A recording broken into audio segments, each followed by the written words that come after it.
Vakratunta Mahakaya Suryakoti Samaprabha Nirvignam Kurume Deva Sarvakaryeshu Sarvada.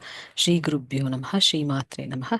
Namaste everyone. In today's session, we are going to review the namas Gudagulpha and also Kurma Prishta Jayishnu Prapadanvita. Vasinyadi Vak Devatas are describing the namas in Shakti Kootam. Shakti Kootam is the Mula Mantra's third Kootam, that is from the region from the hip onwards. So we were reviewing the namas related to the thighs, the knees, the janka, the portion in the previous session. In today's session, we are going to review two different namas in the shloka. Gudagulpha, that's the first nama, and then Kurma Prishta Jayishnu Prapadanvita. So these two describes two different areas in the Padam, and both are described in this line. So we will review both these namas. Let's first look at the nama Gudagulpha. There are two components in this. One is Gudam and the other one is Gulpham. Gudam means that which is hidden.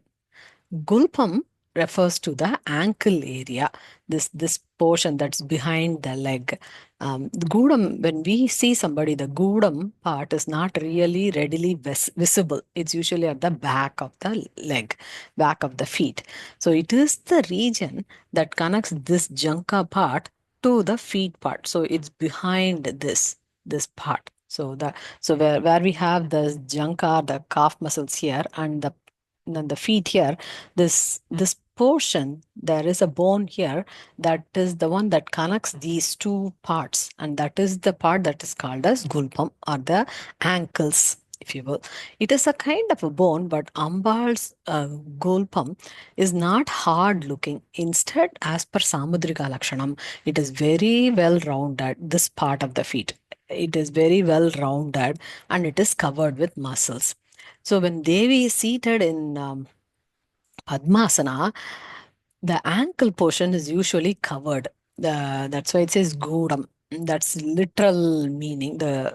Literally it is covered in Padmasana. So it is Gudagulpam. This region is Gudam because it is also a Rahasya Sthanam in Sri Vidya Paddhati. That means it is very secretive. So Vasinyadi Vak Devatas, literally when they want to describe the Gudam, the ankles of Sri Lalitambika, they are literally right out saying that this is a very secretive Nama. The implication is that every sadhaka goes through the sadhana of reaching Shiva. So by understanding that we are the Atma and we are not this body, that is Atma Vidya. But the transformation that happens to the sadhaka to gain Atma Vidya is very secretive, and we don't know when that switch happens, or when we will be away from this Maya and when we will be able to see Shiva. So the transformation is only known to the Guru. That is why the whole Padam area are all Guru Paduka mantra related, and they are very Gudam. Hence, the ankle part of Sri Lalitambika is worshipped as Gudagulpha. The next Nama in the shloka is Kurma Prishta Jayishnu Prapadanvita. It's a very beautiful Nama. Let's look at the components in this Nama. Kurma. Kurma means a tortoise. Prishtam means the back, the shell of the tortoise. Jayishnu, very special word. It means to conquer. That which always wins, it conquers. Which part conquers? Jayishnu Prapada Anvita. Prapada means the front part of the foot that is arched like the tortoise back. So if you see, the tortoise back has a curve like this. Sri Lalitambika's Paadham also has a curve like this. The front part, the instep is arched like the back of a tortoise. So Ambal possesses the instep that looks like the back of the tortoise, but Sri Lalitambika's Prapadam wins over, Jayishnu wins over, conquers even the Kurma Prishtam. Kurma Prishtam is this tortoise hard shell. Now let's first look at this Nama, the component in this Nama called Jayishnu. In this term, Jayishnu, there is a Ishnu part. There is that Ishnu here is a very, very special Shabdam. We are familiar with this Ishnu sounding words. For example, if you recollect Vishnu Sahasranama, we say Vishnum, Jishnum, Mahavishnum, Prabhavishnum, Maheshwaram, Aneka Rupa Daityantam, Namami Purushottamam. So where we say Vishnum, Jishnum, Mahavishnum. So there is a Ishnu Shabdam here. Before, after the V, there is Ishnu. V, Ishnu, Vishnu. G, Ishnu, Jishnu. So the Vishnu means he who is all pervasive, he who is everywhere. Jishnu means always victorious.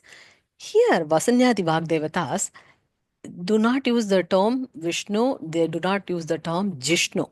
Instead, they say, instead of Jishnu, they say Jayishnu. So it's neither Vishnu nor Jishnu, but it is specifically stated as Jayishnu. Jayishnu means to always win. Such is the power of this component, Jayishnu. Ambal's Padam, always win. The term Jayishnu is very different, and this very special prayogam of Jayishnu is so sacred that it is Veda Vakyam. It is used only in the Vedas. It's not used in day-to-day life, but this term Jayishnu is a Veda Vakyam. Vasinyadi Vak Devatas hence have used very special term that is used in the Vedas to say that this Prapadanvita, this Prapadam, the front part of the Padam, worshipping that is a Veda Vakyam. That means Sri Lalitambika's Prapadam signifies worship of the Vedas, that and it always wins. So if we as a sadhaka hold on to her feet as refuge, we will always win, because Lalitambika will make us always win. So that is why it says Jayishnu. Jayishnu means to always win. That's the power of that component, Jayishnu. Jayishnu, winning means you're conquering something. What is conquering here? Vasinyadi Vak Devata says, Ambal's Prapadam conquers Kurma Prishtam. Kurma Prishtam is the back of the tortoise. The back of the tortoise can hold a lot of weight. If you recall Samudra Matanam, the Devas and the Asuras were churning the ocean. At that time, in order to keep everything stable, Sri Mahavishnu takes the Kurma Avatara and holds the entire mountain, which is very, very heavy, on his back. So, Kurma Prishtam can hold a lot of weight. Like that, Ambal's Prapadam carries all of our life's burden as weight. And it provides refuge. So the Nama says, Ambal's Padam wins over Kurma Prishtam. Kurma, the back of a tortoise can hold a lot of weight, as we saw in the Avatara here. But Ambal's Padam is even more powerful in holding everyone's life's burden. That means we have to do namaskarams to Sri Lalitambika, and we have to do Sharanagati in her Padam, and she will take care of her. Take care of us. She will provide refuge to us. That's why Vasinyadi Vak Devatas tries to find a comparison to the Prapadam here, and they are unable to find any comparison, because this is always the Padam that protects everybody. And by Ambal also makes sure that she conquers all difficulties for our sake. So, like that of the hard shell of the Kurma Prishtam that can hold any amount of weight, like that Ambal can hold all of our weight. So that's why Vasinyadi Devata says Jayishnu Prapadanvita. One who holds the Prapadam in the shape of a Kurma Prishtam, and it can conquer all difficulties. While Vasinyadi Vak Devatas are trying so much to describe the greatness of this Prapadam, the front portion of the leg, Acharya immediately responds with great affection. In the Sloka in Saundarya Lahari, Acharya says, Padam te kirtinam prapadamapadam Devi vipadam katam nitam sadbihi katina kamati karparatulam katam va bahubhyam upayamana kale purabitaha yedadayanyastam Drishadidayamanena manasam.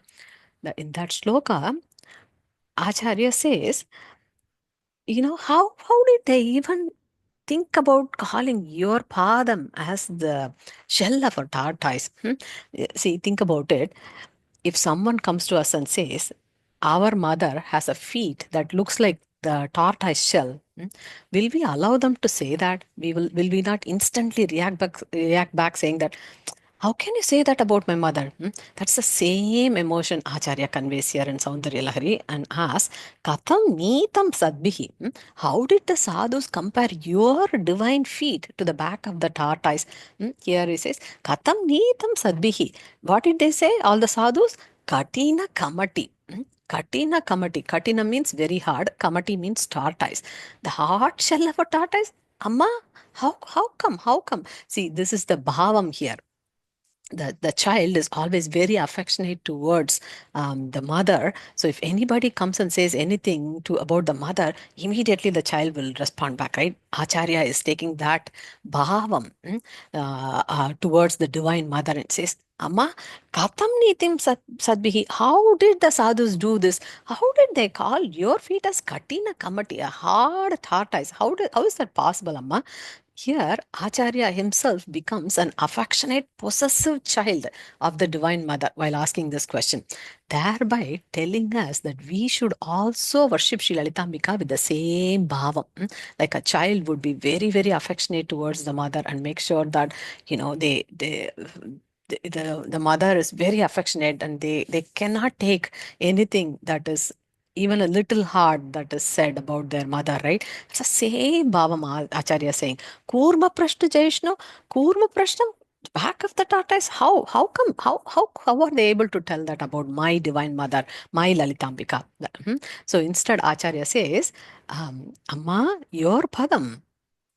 It is Padam te Kirtinam Prapadam Apadam Devi Vipadam. Oh, Divine Mother, Te Padam Kirtinam. Your Padam, Te Padam, your Padam, the Padam, it's the Kirti Sthanam. Why? Because everybody makes so many mistakes, and at the end of their life, they come to your feet. They fall on your feet for Sharanagati. They say, "Please, Amma, please, I've done so many papas. Please help me. Please rescue me." You are so kind. Immediately, you give them salvation. Your feet is the place of rescue for all the beings. We all take refuge in your feet. It is the padam that protects us from all the vipad. Vipad means danger, accidents, whatever hardships that are about to come. The worship of the Divine Mother's feet will make sure that all the dangers, all the accidents, all the hardships in our life are completely removed. So your feet is a sthanam that is filled with karuna. That is the prapadam, this part that looks like an arch here. It's not like the tortoise back. It's filled with karuna. It is very soft. The guna of that pada is to protect. It's to give refuge. It's to take us all very safely with her. How did the sadhus compare it to the hard shell? Katina Kamati. How did they even say Katina Kamati? Katham Neetam Sadbihi. That bhavam, Acharya says. See, that is what we need to learn from Saundarya Lahari. How to worship the Divine Mother with that bhavam. And then, okay, sadhus did a comparison like this. They said your prapadam is like a kurma prishtam. But that is one thing.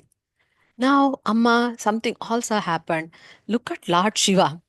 Why did Lord Shiva, who has actually had the bhagam of sparsham, he has actually touched and felt how soft your feet is, right? How did Shiva do like this? How did Lord Shiva do like this? And Acharya pours and vents another event in the same shloka here. He says, Upayamana Kale. Upayamana Kale means it's the time of the divine marriage of Parvati with Parameshwara.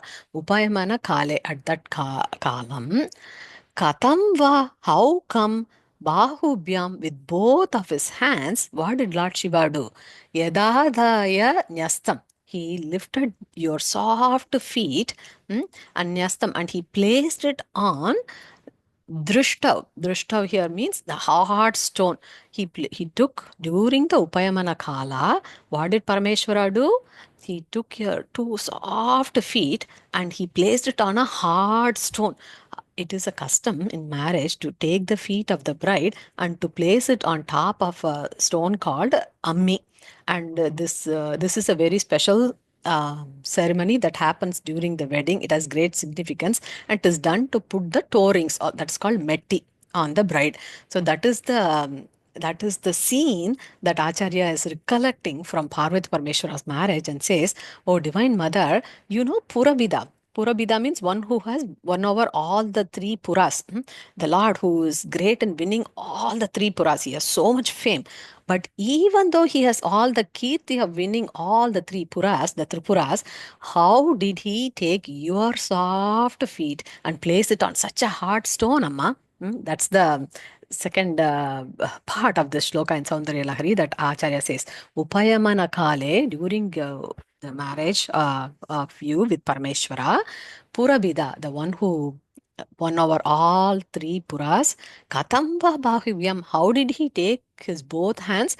Yadadaya Nyastam, he took his hands, he took with his two hands, he took your feet and placed it on the top of a Drishadi. And he top of a very hard stone. How could he do that? He has actually felt the softness of your feet. He knows how kind and soft your feet is. He has actually have the extra privilege of touching your feet because he knows he's the only one who can come close to you like that. So he himself, knowing how soft it is, how did he have the manas to put it on a stone, on top of a stone, is what Acharya is saying. So in this, we can see first that bhavam, that the child being so affectionate to a mom, that's the affection that he's exhibiting here. Acharya is teaching us how to love the Divine Mother, and how to worship this the softness and the kindness of this divine Prapadam. So he says that so far in the shloka, and then what happens is, even though the shloka wondered how Lord kept the feet on top of a hard stone, Acharya immediately in that shloka he says, he also wants to show his affection towards the dad because the child is equally affectionate to the dad as well. So he immediately says, he wants to exhibit that affection to his father, our divine father, Lord Parameshwara. So he immediately, after saying all of this, he says, Katamba Bahubhyam, how did Lord Shiva, who's a Purabida, who is, even has all the kirtis of winning all three Puras, how did he keep this feet, soft feet on here? He said that. And then Acharya completes this shloka saying, Dayamanena manasa. Yeah, that affection towards the father is exhibited in this verse here. It says Dayamanena manasa. Who is Lord Shiva? Uh, Lord Shiva is the one that has the most daya.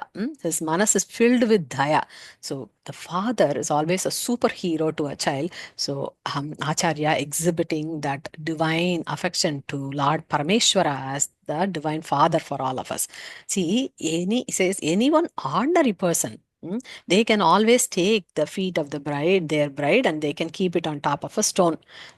But Parameshwara, you are not any ordinary person. You are the Daya Manena Manasa. You are filled with Karuna. You are the Daya Murti. So, oh dear Father, I don't understand how a mercy-filled Daya Murti like you can take my mother's feet and place it on a stone. Acharya does know the Shastram during the wedding, but here in the shloka, we can feel the outpour of affection to the Divine Mother. And at the same time, Acharya is also exhibiting Parameshwara Bhakti. to the Divine Father. He says, Dayamanena Manasa. So this type of the bhavam is what will take us very close to Ambal's feet, and that is possible to describe only by Acharya in Saundarya Lahari. And in addition to that, in the shloka in Saundarya Lahari, while describing the Prapadanvita, the Prapadam, the front part of the feet, Acharya in Saundarya Lahari takes us for a swim in the poetic waves here. In this first line, if you see, Padam te kirtinam prapadam apadam devi vipadam. Padam te padam kirtinam padam prapadam apadam devi vipadam. See how many, like the waves of poetic excellence. You can see Padam is that sthanam, that sthanam where we all go, that very special abode. That Padam is no ordinary Padam, it's Te Padam. That is your feet. That is that. Only you have that. Your special divine feet. Padam, Te Padam, Kirtinam Padam. This is not just another ordinary Padam. It has the most Kirti that everybody, right from Devendra to all the sages, everybody come and fall on your feet. So it's just great Kirti. Padam, Te Padam, Kirtinam Padam, Prapadam. Which part of the Padam? The front part of the Padam. How is that? Prapadam apadam. It prevents something. What does it prevent? Prapadam apadam Devi vipadam. It prevents all the vipad. It prevents all the dangers. That means that vipadam. Prapada Anvita. Prapadam protects us from all the vipad. It protects from all the dangers. So all Acharya is saying is we need to learn to worship the Prapadam. That is the message here. If what may in our life, if we take refuge in Sri Lalitambika's Prapadam, all of our fears, all of our hardships will vanish. Sri Lalitambika will give us very safe refuge. That's the idea conveyed here. In addition, one more very special thing is that when we talk about Devi's Padam, when we get to darshan, there are some very special.